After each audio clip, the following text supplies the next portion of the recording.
അമേരിക്കയുടെ വ്യാപാര നയങ്ങളിൽ വലിയൊരു മാറ്റത്തിന് തുടക്കമിട്ട ട്രംപ് ഭരണകൂടത്തിന്റെ താരിഫ് ഭരണകൂടം ഇപ്പോൾ നിയമപരമായി തകർച്ചയുടെ വക്കിലാണ്. ഒരു ഫെഡറൽ അപ്പീൽ കോടതിയുടെ സുപ്രധാന വിധി ട്രംപ് ലോകത്തിന്റെ വിവിധ രാജ്യങ്ങൾക്കെതിരെ ചുമത്തിയ താരിഫുകൾക്ക് നിയമപരമായി സാധുതയില്ലെന്ന് കണ്ടെത്തിയതോടെയാണ് ഈ പ്രതിസന്ധിക്ക് ആരംഭം കുറിച്ചത്. ഈ വിധി അമേരിക്കൻ സമ്പദ് വ്യവസ്ഥയെ ആഗോള വ്യാപാര ബന്ധങ്ങളെയും ഒരുപോലെ ബാധിച്ചേക്കാവുന്ന ഒരു നിർണായക നിമിഷമായി കണക്കാക്കപ്പെടുന്നു.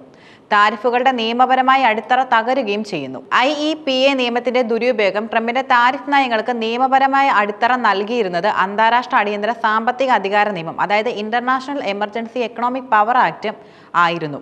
ഒരു രാജ്യത്തിന്റെ സുരക്ഷയ്ക്ക് ഭീഷണി ഉണ്ടാക്കുമ്പോൾ വ്യാപാര നിയന്ത്രണങ്ങൾ ഏർപ്പെടുത്താൻ പ്രസിഡന്റിന് ഈ നിയമം അധികാരം നൽകുന്നുണ്ട്. ഈ നിയമം ഉപയോഗിച്ച് Trump China, European union, Japan തുടങ്ങിയ രാജ്യങ്ങൾക്കെതിരെ വ്യാപകമായി ഇറക്കുമതി തീരുവകൾ ചുമത്തി. എന്നാൽ ട്രംപിന്റെ ഈ നടപടികൾ നിയമവിരുദ്ധമാണെന്ന് ഒരു ഫെഡറൽ അപ്പീൽ കോടതി 7/4 വിധിയിൽ പ്രഖ്യാപിച്ചു. കോടതിയുടെ പ്രധാന വാദങ്ങളും നിരവധിയാണ്. ഈ നിയമം അടിയന്തര സാഹചര്യങ്ങളിൽ സാമ്പത്തിക നിയന്ത്രണങ്ങൾ ഏർപ്പെടുത്താൻ പ്രസിഡന്റിന് അധികാരം നൽകുന്നുണ്ടെങ്കിലും അത് നികുതിക്ക് തുല്യമായി താരിഫുകൾ ചുമത്തുന്നതിനുള്ള അധികാരം നൽകുന്നില്ലെന്ന് കോടതി വ്യക്തമാക്കി. താരിഫുകൾ നിശ്ചയിക്കാനുള്ള അധികാരം അമേരിക്കൻ ഭരണഘടന കോൺഗ്രസിന് മാത്രമായി നൽകുന്നുണ്ടെന്നും കോടതി ഊന്നി പറഞ്ഞു. വൈറ്റ് ഹൌസിന്റെ എല്ലാ താരിഫ് നടപടികളും നിയമപരമായ അധികാര പരിധിക്ക് പുറത്താണെന്നും കോടതി പറഞ്ഞു. ഒരു പ്രസിഡന്റും കോൺഗ്രസിന്റെ അംഗീകാരമില്ലാതെ ഇത്രയും വലിയ അധികാരം മുൻപ് പ്രയോഗിച്ചിട്ടില്ലെന്നും കോടതി ചൂണ്ടിക്കാട്ടി.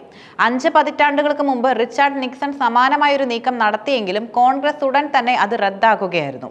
ഈ നിയമ പോരാട്ടത്തിന് പിന്നിലെ പ്രധാന വ്യക്തി മുൻ അമേരിക്കൻ സോളിസിറ്റർ ജനറലായ നീൽ കാത്യൽ ആയിരുന്നു. ട്രംപ് ഭരണകൂടത്തിനെതിരെ കേസ് ഫയൽ ചെയ്ത ഒരു കൂട്ടം ബിസിനസ് സ്ഥാപനങ്ങളെയും സംസ്ഥാനങ്ങളെയും പ്രതിനിധീകരിച്ചാണ് അദ്ദേഹം വാദിച്ചത്. താരിഫുകൾ നികുതിയാണെന്നും നികുതി കോൺഗ്രസിന്റെ അംഗീകാരം ആവശ്യമാണെന്നും അദ്ദേഹം കോടതിയിൽ വാദിച്ചു. IEPA ഒരു മാന്ത്രിക വടിയല്ലെന്നും അദ്ദേഹം വാദിക്കുകയുണ്ടായി. കോടതി വിധി ട്രംപിന്റെ താരിഫുകൾ റദ്ദാക്കിയാൽ അമേരിക്കൻ സർക്കാരിന് വലിയ സാമ്പത്തിക പ്രതിസന്ധി നേരിടേണ്ടി വരുമെന്നാണ് വിദഗ്ധർ ചൂണ്ടിക്കാട്ടുന്നത്. ട്രംപ് ഭരണകൂടം ഭീമമായ തുക റീഫണ്ട് ചെയ്യേണ്ടി വന്നേക്കാം. താരിഫ് ഇനത്തിൽ പിടിച്ചെടുത്ത $200 ബില്യൺ തുക തിരികെ നൽകേണ്ടി വന്നേക്കുമെന്നും ഒരു വിഭാഗം റിപ്പോർട്ടുകൾ പറയുന്നു. മറ്റു ചില റിപ്പോർട്ടുകൾ പ്രകാരം ഇത് $72 ബില്യൺ ആണെന്നും പറയുന്നുണ്ട്. ഈ സംഖ്യ എത്രയായാലും ട്രഷറിക്ക് ഇത് വലിയ സാമ്പത്തികവും പ്രവർത്തനപരവുമായ തലവേദനയും സൃഷ്ടിക്കും. ഈ പ്രതിസന്ധി രാജ്യത്തിന്റെ കടമെടുപ്പിലും പണപ്പെരുപ്പത്തിലും വലിയ കുതിച്ചുചാട്ടത്തിന് കാരണമാകുമെന്നും ട്രംപ് തന്നെ മുന്നറിയിപ്പ് നൽകിയിട്ടുണ്ട്. ഈ സാമ്പത്തിക പ്രതിസന്ധി ഒഴിവാക്കാൻ ട്രംപ് സുപ്രീം കോടതിയെ സമീപിക്കുകയും ചെയ്തു. കോടതികൾ സഹകരിച്ചില്ലെങ്കിൽ അമേരിക്ക ഒരു പുതിയ സാമ്പത്തിക ദുരന്തത്തിന്റെ വക്കിലേക്ക് നീങ്ങുമെന്നും അദ്ദേഹം വാദിച്ചു. ട്രഷറി സെക്രട്ടറി സ്കോട്ട് ബൈസന്റ്, വാണിജ്യ സെക്രട്ടറി ഹൊവാർഡ് ലുഡ്നിക് എന്നിവരും ഈ വിഷയത്തിൽ ആശങ്ക പ്രകടിപ്പിച്ചു. കോടതികൾ പിൻവാങ്ങിയാൽ അത് നിലവിലുള്ള വ്യാപാര ചർച്ചകളെ തടസ്സപ്പെടുത്തുമെന്നും മറ്റ് രാജ്യങ്ങളിൽ നിന്ന് പ്രതികാര നടപടികൾ ഉണ്ടാകാൻ സാധ്യതയുണ്ടെന്നും അവർ മുന്നറിയിപ്പ് നൽകി. ലുഡ്നിക്കിന്റെ മക്കൾ താരിഫുകൾക്കെതിരെ വാതുവെപ്പ് നടത്തിയിട്ടുണ്ട് എന്നത് ഈ വിഷയത്തിൽ മറ്റൊരു രസകരമായ വസ്തുതയാണ്. ഈ കോടതി വിധി അമേരിക്കയുടെ ആഗോള വ്യാപാര ബന്ധങ്ങളെ പ്രതികൂലമായി ബാധിച്ചേക്കാം. ട്രംപിന്റെ വാദങ്ങൾ ദുർബലമായതിനാൽ യൂറോപ്യൻ യൂണിയൻ, ജപ്പാൻ പോലുള്ള രാജ്യങ്ങൾ തങ്ങളുടെ കരാറുകൾ പുനഃപരിശോധിക്കാനും ട്രംപിന് നൽകിയ ഇളവുകൾ പിൻവലിക്കാനും സാധ്യതയുണ്ട്. ഒരു രാജ്യത്തിന്റെ നയങ്ങൾക്ക് നിയമപരമായ അടിത്തറയില്ലെന്ന് വരുമ്പോൾ മറ്റ് രാജ്യങ്ങൾ ആ രാജ്യവുമായി കരാറുകൾ ഉണ്ടാക്കാൻ മടിക്കും. ലോക വ്യാപാര സംഘടനയുടെ നിയമങ്ങൾ അമേരിക്ക ലംഘിച്ചെന്ന ആരോപണങ്ങൾ നിലനിൽക്കെ ഈ കോടതി വിധി സ്ഥിതി കൂടുതൽ വഷളാക്കും. ഇത് മറ്റ് രാജ്യങ്ങളെ അമേരിക്കയ്ക്കെതിരെ പ്രതികാര നടപടികൾ സ്വീകരിക്കാനും പ്രേരിപ്പിച്ചേക്കാം.